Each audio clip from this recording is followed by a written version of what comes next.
अस्सलाम वालेकुम। नमस्ते सत उम्मीद करता हूँ फिट होंगे, बेहतरीन होंगे, अपनी लाइफ अच्छे से एंजॉय करोगे हम तीनों की तरह। आज एक और वीडियो और उसका टाइटल। वीडियो का टाइटल है जी रेड फोर्ट केस और doctors plan to target Ayodhya, detail story. Delhi Faridabad और मिश्रा जी की वीडियो है जी, ओरिजिनल वीडियो का लिंक डिस्क्रिप्शन में मौजूद होगा। और मेरा नाम है राणा मोहम्मद अली, मेरे साथ है मोहम्मद समीर खोखर। मलिक सकलार Iqbal so guys, let's start. वो साल 1528 था जब एक विदेशी आक्रांता बाबर के चेलों ने हिंदुस्तान में अयोध्या की पवित्र धरती पर भगवान राम के प्राचीन मंदिर को ध्वस्त कर दिया था। और अब हम और आप जब साल 2025 में जब अयोध्या में राम मंदिर दोबारा से बनकर तैयार है, तो फिर एक बार वही टर्की, वही पाकिस्तान, वही विदेशी बाबर की नाजायज औलादें जो आतंकवाद का चेहरा लिए हिंदुस्तान में रहती खाती हैं, वो देश में दंगा करवाने के लिए उस मंदिर को बम से उड़ाना चाह रही थी। सच कहें तो जो साजिश है उसे सोचकर दिल दहल उठा है और गुस्सा भरा पड़ा है। और यहां पर हम हिंदू मुसलमान की बात नहीं कर रहे हैं। हिंदुस्तान का मुसलमान ओवैसी जैसा है, हिंदुस्तान का मुसलमान हमारी कर्नल सोफिया जैसा है, जो हिंदुस्तान के लिए मर मिट सकता है, हिंदुस्तान की मिट्टी से गद्दारी नहीं कर सकता।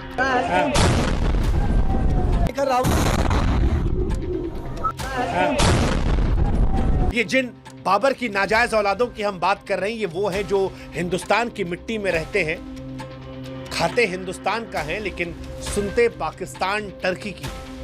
और यही हुआ। ये जो पकड़े जा रहे हैं ना डॉक्टर्स, इनको लेकर खुलासा हुआ है कि टर्की में बैठे कोई उकासा नाम का आतंकी था, जिसके इशारे पर ये हिंदुस्तान को दहला रहे थे।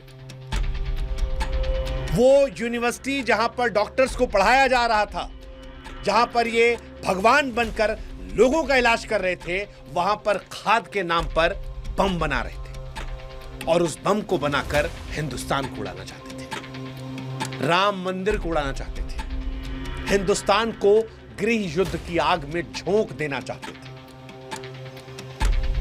जो खुलासा हुआ है वो ये बताता है कि यह साजिश सिर्फ अयोध्या पर चोट करने की नहीं थी, यह साजिश हिंदुस्तान के वजूद पर चोट करने के लिए थी। दिल्ली ब्लास्ट केस में अब जो नए नए खुलासे हो रहे हैं, वो देश को हिलाकर रख दे रहे हैं।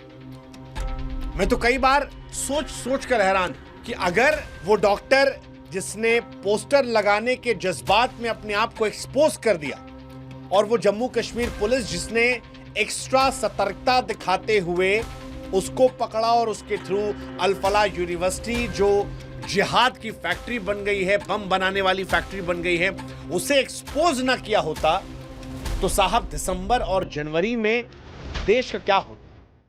ये सोच कर डर लगता है कि किसी को पता ही नहीं था कि हम बारूद पर बैठे हैं। हमारी सुरक्षा एजेंसियों को नहीं पता था।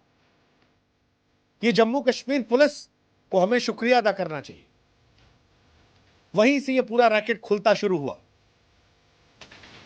और अब ये जानकारी निकल रही है कि अगर ये रैकेट ना पकड़ा गया होता, ना एक्सपोज होता, तो दिसंबर से जनवरी के बीच दिल्ली, गुड़गांव, फरीदाबाद समेत हमारे देश के धार्मिक स्थल जो अयोध्या, काशी हैं, वो खून से रंग जाते। देश दंगों की आग में झोंक दिया जाता, क्योंकि इन आतंकवादियों ने अयोध्या को 2 तारीख चुनी थी। 25 नवंबर मंदिर बनकर तैयार है, उसको सेलिब्रेट किया जाना है, देश के प्रधानमंत्री जाने वाले हैं, और दूसरा 6 दिसंबर। इन दोनों तारीख में एक दिन चैन ब्लास्ट है। आप कल्पना करके देखिए कि क्या होता उसके बाद। इसलिए मैं कह रहा कि ये विदेशी आक्रांता बाबर की नाजायज औलाद, ये हमारे हिंदुस्तान की मिट्टी की नहीं हो सकती साहब। हमारे हिंदुस्तान की मिट्टी के लोगों ने जान दी है।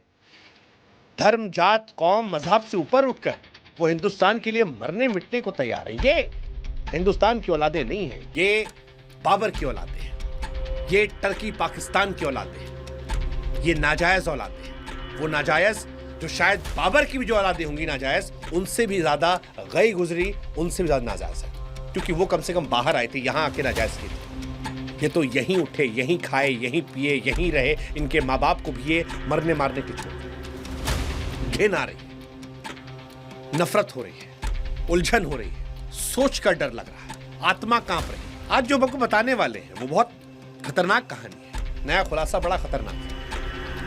और हम आप लोग से भी कह रहे हैं कि आप लोग भी नजर रखिए, क्योंकि इस यूनिवर्सिटी में लोगों ने पूछा था कि भैया ये क्या ला रहे हो बोरी बोरी भर के। डॉक्टर्स ने कहा खाद ला रहे हैं, बम बनाने की तैयारी थी। आप भी अपने आसपास अगर कुछ संदिग्ध लगे सोशल मीडिया के माध्यम से एक्सपोज कीजिए। इन चीजों को जानते रहिए जो हम आपको अपडेट दे रहे हैं। हमें पता है आप लोग हर वीडियो देख रहे हैं, इस बार हर वीडियो देख रहे हैं, इसीलिए हम कह रहे हैं व्हाट्सएप चैनल से जुड़िए हमारे, हर एक जानकारी आपका जानना जरूरी और वो हम वहां डाल देते हैं ताकि सीधे आप तक पहुंचे, कोई आपको ढूंढना भी ना पड़े, आपको पता चल जाएगा। जब भी बिजी समय से जाएंगे देखिए डिस्क्रिप्शन में कमेंट सेक्शन में लिंक पड़ा है, जुड़िए, हमारी भी ताकत मजबूत हुई है, तभी ये सब बातें हम रख पाएंगे। और अब आपको सुनाते हैं जो परेशान करने वाला है। अयोध्या, हिंदुस्तान की आस्था केंद्र, जहां पर हमला होने वाला है। दरअसल अयोध्या सिर्फ एक शहर नहीं है, अयोध्या हिंदुस्तान की आत्मा है। अयोध्या का राम मंदिर सिर्फ एक इमारत नहीं है, हिंदुस्तान की सांस्कृतिक और आध्यात्मिक पहचान का प्रतीक है। इसे तोड़ने की कोशिश करने वाले न सिर्फ करोड़ों हिंदुओं की आस्था पर चोट कर रहे हैं, बल्कि पूरे देश की एकता अखंडता को चुनौती दे रहे हैं। क्योंकि हिंदुस्तान का कोई भी नागरिक, मैं दावे से कह सकता हूं, चाहे वो किसी भी धर्म का हो, हिंदुस्तान में हिंदू, मुसलमान, सिख, ईसाई कोई भी, वो इस मिट्टी से प्यार करता है, इन नाजायजों की तरह नहीं। हिंदुस्तान की धरती वो पवित्र धरती है जहां पर भगवान राम का जन्म, लीलाएं देखी, और राम सबके हैं, हर हिंदुस्तानी के दिल में बसते हैं। राम से सबने सीखा है। सदियों तक, 500 साल तक इस देश के हिंदुओं ने संघर्ष किया है, आंसू, बलिदान, कीमत चुकाई। उसके बाद सुप्रीम कोर्ट का वो ऐतिहासिक फैसला आया, मंदिर बना। 2 साल से मंदिर बन रहा है, अब जाकर कंप्लीट होने वाला है। और उस मंदिर को, उस सभ्यता को, कुछ लोग जिनका इस मिट्टी से वास्ता है या कहें नहीं वास्ता है, ना देश की सभ्यता से वास्ता है, ना देश के लोगों से वास्ता है, ना देश के हिंदू मुसलमान से वास्ता है, वो इसे खून से रंगना चाह रहे थे। तारीख सुनकर कि 25 नवंबर को जब वहां भीड़ होगी, 6 दिसंबर को प्रधानमंत्री जाने वाले वहां, वो तारीख देखकर हमला करना चाह रहे थे कि लाखों श्रद्धालुओं की भीड़ होगी। जैसे वो आतंकी उमर, उसको फटना था, वो अकेले फट के मर सकता था, लेकिन उसने चुना लाल किले, उसने चुना रेड लाइट एरिया को। 3 घंटा वो पार्किंग में बैठा रहा, उसके बाद गया, नमाज पढ़ा, 10 मिनट इबादत की, लौटा, गाड़ी में भीड़ देखी, फट गया।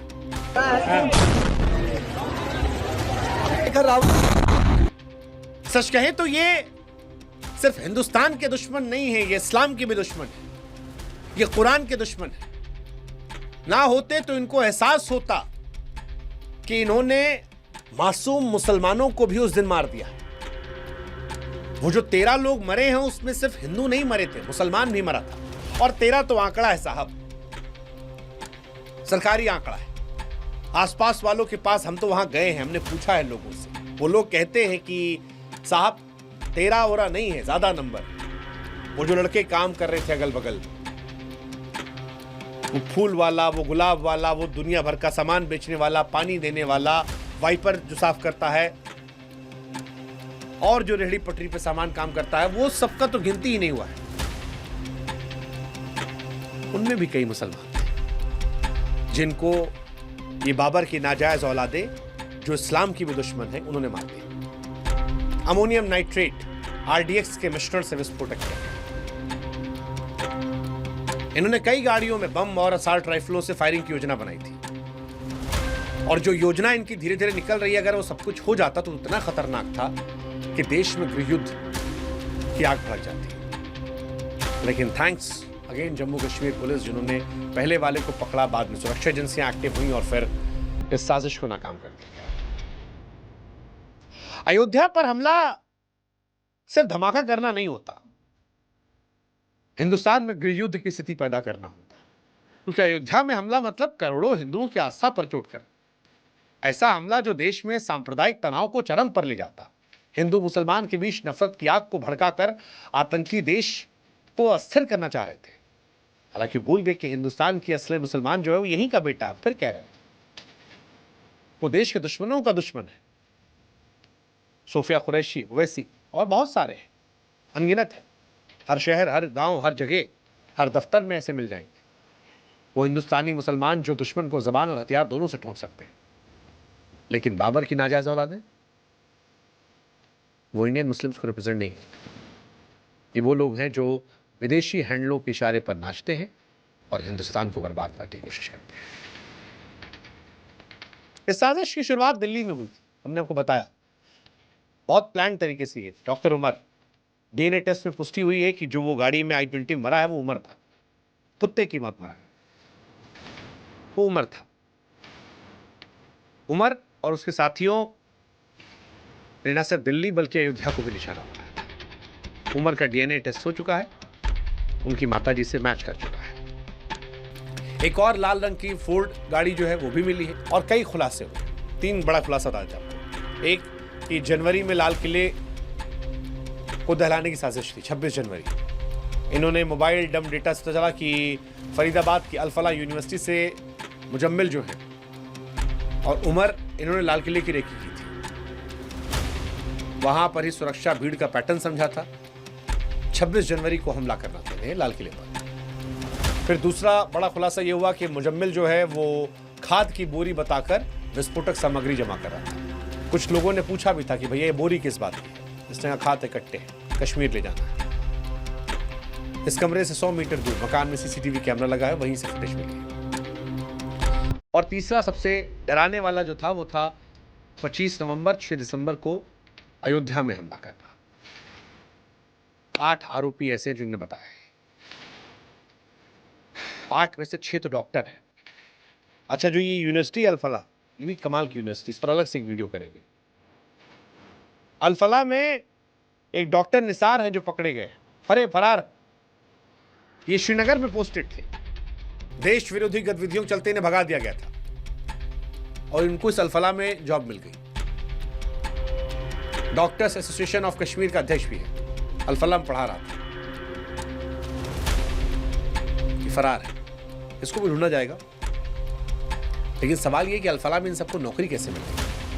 वो जो मोहतरमा थी वो कानपुर से भाग के गई, वहां पढ़ाने लगी। किससे, कैसे ये पॉसिबल है? क्या ये लोग इतने साल से प्लान कर रहे थे? हो सकता है क्योंकि गल्फ कंट्री से पैसा आ रहा था, इनका टर्की कनेक्शन भी निकला है।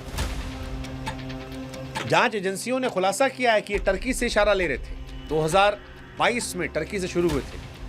उमर जो है टर्की में बैठे हैंडलर जिसका कोड नेम उकासा था, वहीं से ये अपना फीडबैक लेते क्या करना है। और उकासा के बारे में कहा जा रहा है कि वही सारी फंडिंग कर रहा था, वही इनको सिखा रहा था और उसी ने डॉक्टर्स को चुना था।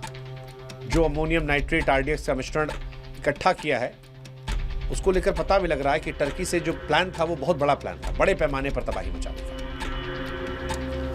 लाल किले के पास जो धमाका हुआ वो तो हड़बड़ तड़बड़ में हुआ है। लेकिन अयोध्या सोच के आप फिर सोचिए, अयोध्या में हमला होता तो क्या होता। Thanks to again Kashmir police, Hindustan की एजेंसियां, हाई लेवल मीटिंग और दोषियों को पकड़ने की कार्रवाई, NIA, दिल्ली पुलिस, सुरक्षा एजेंसी सब एक्टिव हो गई। ये सब खुलासा हो गया। शायद इसी वजह से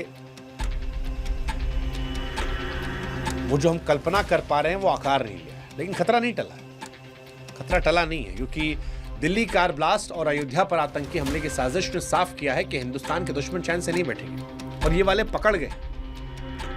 न जाने कितनी बाबर की नाजायज औलादें होंगी, टर्की की नाजायज औलादें, पाकिस्तान की नाजायज औलादें जो हमारे देश में रह रही होंगी, हमारे देश में पल बढ़ रही होंगी, यहीं पढ़ती होंगी, यहीं खाती होंगी,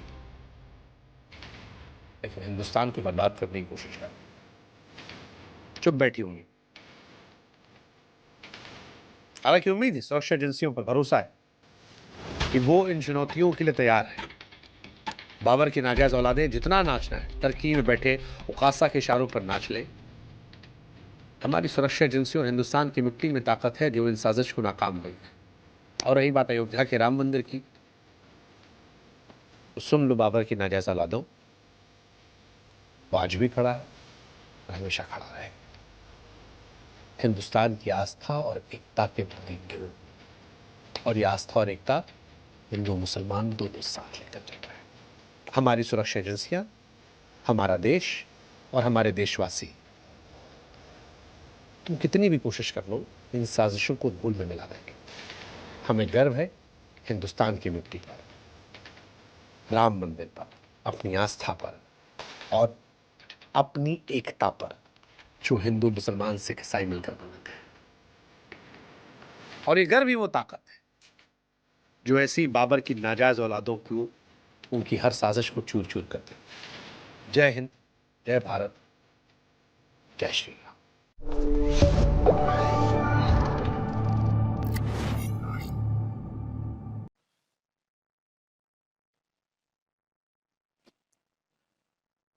जी, बिल्कुल जी। जम्मू कश्मीर की जो पुलिस है, उनको एप्रिशिएट करना पड़ेगा क्योंकि ये जो पन्ना है, उन्होंने ही शुरुआत की है इसको खोलने की और आहिस्ता-आहिस्ता ये जो सारा मुद्दा है, वो खुलता चला गया और कड़ियों से कड़ियाँ जो हैं, वो जुड़ती चली गईं और एक बड़ी संख्या में ये जो टेररिस्ट हैं, डॉक्टरों की शक्ल में, इन्होंने एक प्लान किया हुआ था और प्लान इस तरह का किया हुआ था कि ये वेट कर रहे थे फेस्टिवल्स का।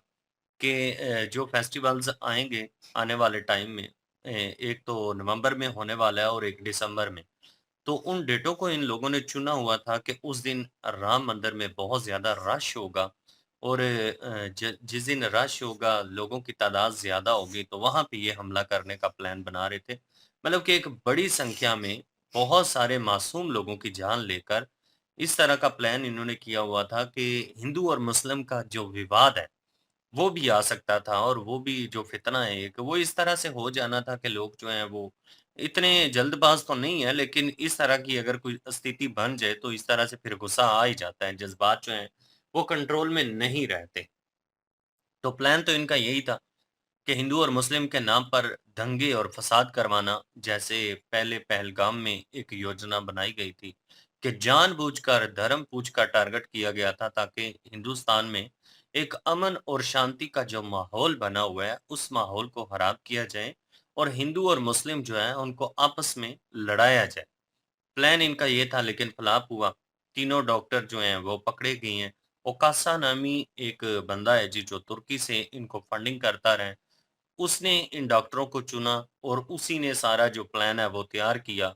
वो इनकी जितनी भी फंडिंग वाला सिलसिला था वो पूरा करता रहा और डॉक्टर मुज़म्मिल उसकी ड्यूटी ये थी जी कि जिस तरह से वो सारा मवाद इकट्ठा कर रहा था तो लोगों ने पूछा कि ये क्या चीज़ है? तो उसने ये कहा जी कि ये खाद है। मतलब कि इतनी उसने करके तो फिर ज़ाहिर-सी बात है लोग जो हैं वो डॉक्टरों के ऊपर शक भी नहीं करते। फिर वो एक मेडिकल यूनिवर्सिटी है, वहाँ पे किसी को शक हो ही नहीं सकता कि यहाँ पे भी कुछ इस तरह की चीज़ें मुमकिन हैं या इस तरह का कुछ हो सकता है। ये डॉक्टर जो है ना, इन्होंने डॉक्टरों को भी बदनाम किया है, एक पवित्र शोबे को भी बदनाम किया है, मुसलमानों को बदनाम किया है इन्होंने। क्योंकि इंडिया में बहुत सारे ऐसे मुस्लिम भी हैं जो हिंदुस्तान की मिट्टी से प्यार करते हैं, जो हिंदुस्तान के लिए अपनी जान तक दे सकते हैं और जान देते भी रहे हैं। जब भी कभी बात आती है वैसे तो अपोज़िशन का बंदा है, लेकिन जब देश की बात आती है, ऑपरेशन सिंदूर जब हुआ था, तो उसको जब एज़ अ डिप्लोमैट भेजा गया था, तो उसने अपना पूरा कर्तव्य अदा किया था और एज़ अ हिंदुस्तानी वो अपोज़िशन लीडर बन के नहीं गया। उसने उस टाइम नहीं देखा कि बीजेपी होल्ड कर रही है या मैं अपोज़िशन में हूँ, कुछ भी नहीं। उस टाइम सिर्फ़ और सिर्फ़ उसने कहा कि अभी हम हिंदुस्तानी हैं। तो इस तरह के मुसलमान भी हैं, जो इस तरह से वफ़ा करते हैं। कर्नल सोफिया कुरैशी जो हैं, वो अपने वतन के लिए मर मिटने के लिए तैयार हैं और उनकी एक बड़ी कामयाबी भी ऑपरेशन सिंदूर में जो है वो गिनी जाती है कि किस तरह से ऑपरेशन सिंदूर को उन्होंने कामयाब करवाया था, तो वो भी तो हिंदुस्तानी है ना। और भी बहुत सारे हिंदुस्तानी मुस्लिम आपको मिल जाएँगे जो अपने देश के लिए, जो अपने मिट्टी के लिए अपनी जान तक देने के लिए तैयार हैं। लेकिन कुछ इस तरह के कमज़र्फ़ लोग भी आपको मिल जाएँगे जो नहायत ही घटिया सोच के मालिक है। जिस हिंदुस्तान ने इनको छत दी, जिस हिंदुस्तान ने इनको पहचान दी, जिस हिंदुस्तान का ये खाते हैं, उसी हिंदुस्तान के लोगों को ये खून में नहलाने की तैयारियां कर रहे थे और पूरा हिंदुस्तान जो है उसको एक ऐसे किनारे पर ये खड़ा करना चाहते थे कि जहाँ पे अमन और शांति जो है वो मुकम्मल तौर पर ख़त्म हो जाए और दंगे और फसादों का एक सिलसिला शुरू हो जाए जिसमें लोग जो हैं वो आपस में ही एक दूसरे को मारना काटना शुरू कर दें। लेकिन बहुत बढ़िया कामयाबी है जी इंडियन सुरक्षा एजेंसियां जो हैं उनको भी क्रेडिट जाता है और जम्मू कश्मीर की जो पुलिस है उसको भी क्रेडिट जाता है कि इतने बड़े प्लान को नाकाम बनाने में कामयाब हुए हैं और बहुत सारे मासूम लोगों की जानें बचाने में कामयाब हुए। बिल्कुल जी, और एप्रिशिएट करना चाहिए एजेंसियों को, क्योंकि उन्होंने एक नेटवर्क को पहले भी पकड़ा हुआ था और उसके बाद भी और खुलासे भी हुए। अभी जो डॉक्टर उमर है उसका डीएनए भी मैच हो गया। वो वही गाड़ी चला रहा था और वही गाड़ी में था जो ब्लास्ट हुई। तो ये बात इन्होंने बिल्कुल ठीक की है कि वो वहाँ पे जो है वो खाली हिंदू थोड़ी घूम फिर रहे होंगे उस जगह पे। मुसलमान भी होंगे, बाकी भी होंगे। तो जो वो ये सोच के करते हैं हमला कि हम हिंदुओं को मारना है जी, ये मुस्लिम्स जो हैं, मैं इसलिए कह रहा हूँ कि वो सोच के यही करते होंगे ना कि हिंदुओं को मारना है जी, ये करना है, वो करना है। वो तो फिर बीच में मुसलमानों को भी मार रहे हैं। तो ये मुसलमान हो ही नहीं सकते, ये अपने इस्लाम के भी जो है वो खिलाफ हैं। सीरियसली कह रहा हूँ, ये जो बम धमाके करते हैं, ये इनको मैं कहता हूँ कि ये अगर पकड़े जाएँ ना, यकीन करें ज़ियतनाक मौत दें इनको। तो इनकी आने वाली नस्लें भी याद रखें ये सारी चीज़ें। ये मासूम लोगों को मारते हैं। यहाँ पे अगर चाहे वो मुस्लिम है, चाहे हिंदू को मरे, यकीन करें सबके लिए अफ़सोस है। इंसानी जान है सारे। मासूम है वो, अपने काम के लिए आए हैं। कोई रेहड़ी लगा के बैठा हुआ है, कोई फूल बेच रहा है, कोई अपने घर बच्चों को लेके जा रहा होगा या बच्चों के लिए घर जा रहा होगा, काम से घर लौट रहा होगा। घर वाले उसका इंतज़ार कर रहे होंगे। तो यार ये लोग जो हैं ये चीज़ें नहीं देखते। ये जो दहशतगर्द होते हैं। इनको बस पता नहीं क्या इनको बूटी के घोल के पिला दी देते हैं। तो ये बस मतलब कि खुद को उड़ा देना, खुदकुशी है ना, खुद का हमला करवा देना। तो इनको ये नहीं पता कि इस्लाम में तो खुदकुशी हराम है। तो ये खुदकुशी करते हैं एक किस्म की। तो यहीं से अंदाज़ा हो जाता है कि इनका जो दिमाग है ना वो इतना की वाश किया होता है इन्होंने। ये जो ऊपर बैठे होते हैं, खुद तो उन्होंने आना नहीं होता जैकेटें पहन के। ये इन जैसे लोगों को ही जो है वो किया होता है इन्होंने। लेकिन ये पढ़े लिखे से सारे, पढ़े लिखे इस तरह थे कि डॉक्टर थे सारे। तो कोई होता है ना, कोई अनपढ़ हो, कोई सादा-सा बंदा हो, चलो फिर भी जो है बंदा कह ले कि ठीक है इनका माइंड वॉश हो गया। एक डॉक्टर जो इतनी पढ़ाई करता है, साइंस पढ़ता है, उसके बाद भी जो है वो इन चीज़ों में, इन चक्करों में आ जाए तो कोई मतलब हैरत वाली वाक़ई बात है फिर। तो लेकिन इंडियन एजेंसियाँ जो हैं, वो इस चीज़ को नाकाम बना रही हैं और उन्होंने पकड़ा है, नहीं तो बहुत सारा कुछ हो जाना था। अयोध्या का उन्होंने कहा कि अयोध्या मंदिर में इन्होंने हमला करने की तैयारी थी। तो वाक़ई अगर अयोध्या मंदिर में अगर हमला हो जाता, वहाँ पे अगर ये कामयाब हो जाते ये, तो यकीन करें वहाँ पे अब इंडिया में हिंदू-मुस्लिम का जो विवाद उठना था, बहुत ज़्यादा हो जाना था, जो कि कोई भी ना रोक पाता, खाना-जंगी शुरू हो जानी थी। और यही इनका मकसद होता है, और इनका क्या मकसद है?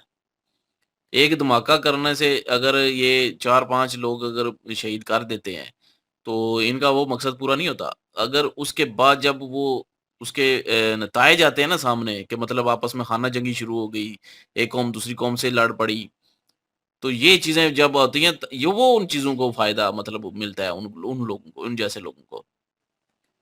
तो वो चीज़ें जो है वो नहीं हुई और इसलिए वो अपने इस मकसद में नाकाम हुए हैं और पकड़े भी गए हैं और जो भागे हैं वो भी पकड़े जाएँगे। और तुर्की से इनका संबंध जो है वो निकला है अभी। तुर्की से इनको फंडिंग होती थी। तुर्की में अब पता नहीं कौन ओसाका नाम का जो कोड नेम है उसका, वो कौन बैठा हुआ है। लेकिन अभी तहकीक जारी है। चलें कोई ना कोई फ़ैसला तो आएगा। बाकी ये है कि बहुत दुःख होता है। ऐसे ही जो है घटनाएँ देख के, सुन के, अपने आप को उधर रख के मैं सोचता हूँ हमेशा कि अगर मैं होता या मेरी फ़ैमिली वाले होते वहाँ पे, तो फिर अगर वहाँ पे हमला हो जाता या धमाका होता, तो इसलिए जो है वो इन जैसों के लिए कोई हमदर्दी नहीं है, ये जो कुत्ते हैं, ये जितने भी हैं, ये जितने भी डॉक्टर पकड़े गए हैं या इनके अलावा कोई और होंगे, ये सारे कुत्ते जो हैं वो इनको अज़ियतनाक मौत मिलनी चाहिए। मैं तो यही कहूँगा। बहरहाल जी ये कॉन्सेप्ट जो है ये अभी समझ नहीं आ रहा अभी सारी चीज़ें जो हैं वो क्लियर आउट नहीं हुई। अभी पकड़े गए हैं लोग और कुछ चीज़ें जो हैं वो सामने आई हैं उसकी बिना पर कि यार पीछे प्लान क्या चल रहा था और प्लान क्या है इनके। जैसे वो फीमेल डॉक्टर थी और उन्होंने कहा कि उन लोगों को पढ़ाया और वो लड़के जो हैं जो उनके अंडर पड़े होंगे, जो बच्चे पड़े होंगे, उनको उन्होंने ढूंढना है। वो जो एक और डॉक्टर जिसका बता रहे हैं, अभी मेंशन किया है, अल फलाह जो है यूनिवर्सिटी का, वो मेरे ख्याल में, हम्म, और वो भाग गया है। डॉक्टर निसार। निसार जो है, तो वो उसको ढूंढना है अभी। मतलब अभी कनेक्शन बाकी हैं, अभी सपोर्ट मिल रही है, अभी कनेक्शन बाकी हैं, अभी लोग मौजूद हैं। और अगर वो लोग अभी भी मौजूद हैं भाई, तो ख़तरा अभी भी नहीं टला। उन्होंने ठीक कहा मिश्रा सर ने कि किसी को पता नहीं था कि हम बारूद के ऊपर बैठे हुए हैं, क्योंकि ये अगर प्लान कहें कि कामयाब हो जाता उनका, जो कि नाकाम हुआ है, बहुत अच्छा हुआ है। और ये पहली बात होनी नहीं चाहिए था, लेकिन उसके बावजूद वो चीज़ जो है रोकी गई और बहुत हद तक रोकी गई, एजेंसियों के थ्रू, पुलिस के थ्रू। और लोगों ने भी, अगर लोग मेरे हाल में प्रॉपर ध्यान देते तो मेरे हाल में ये चीज़ जो है ये ना होती। हमारे यहाँ एक और कॉन्सेप्ट है, इंडिया पाकिस्तान ले लें, एशियन कंट्रीज़ जो हैं, कि कोई ओहदे के ऊपर है तो भाई वो कुछ भी लेके निकल रहा है तो उसकी चेकिंग नहीं होगी प्रॉपर। एक मेरे जैसा या इन जैसा आम बंदा जो है, वो कुछ भी लेके गुजरा होगा, लीगली होगा, तो उसको 10 बार चेक किया जाएगा, गाड़ी चेक की जाएगी, पूरी तलाशी ले ली जाएगी विदाउट वारंट। और जब कोई डॉक्टर या कुछ ऐसा ओहदेदार गुजर रहा होता है तो भाई उसकी चेकिंग ही नहीं होती प्रॉपर। सलाम ठोक दिया जाता है, सर सर ठीक है चलें जी। उसकी गाड़ी में क्या था, वो क्या लेके जा रहा था, क्या लेके आ रहा था, नोबडी नोज। फिर ऐसी चीज़ें होंगी तो भाई फिर वो जो है, जैसे उन्होंने कहा कि खाद लेके आ रहे, उन्होंने कहा खाद है, तो मतलब वो जो है एक्सप्लोजिव बनाने वाली चीज़ें थी और वो मटेरियल इकट्ठा कर रहे थे और वो हुआ। और अभी थैंक्स गॉड के वो चीज़ जो है वो इतनी मात्रा में पकड़ी गई और वो यूज़ नहीं हुई। और इनके प्लान और भी थे। और सबसे बिल्कुल बात ठीक है, 110% एग्री करता हूँ कि मंदिर पे अगर हमला होता या ऐसी कोई स्थिति पैदा होती, या उसके नज़दीक, ये लाल किले के नज़दीक था और ये मंदिर के नज़दीक अगर ये ब्लास्ट होता या कुछ, तो फिर भी आना जंगी शुरू हो जानी थी। ये सिचुएशन जो है, ये इनका वाकई मोटिव यही है कि इनमें फूट डाली जाए, एक दूसरे के खिलाफ हों और यहाँ अमन ना रहे। अमन नहीं रहेगा भाई तो मुल्क तो तबाह ही है, कोई भी कंट्री ले लें। तो मेन मोटिव जो है उनका यही था। लेकिन एजेंसियों ने, पुलिस ने इस चीज़ को नाकाम किया और चलें जो चली गई जानें।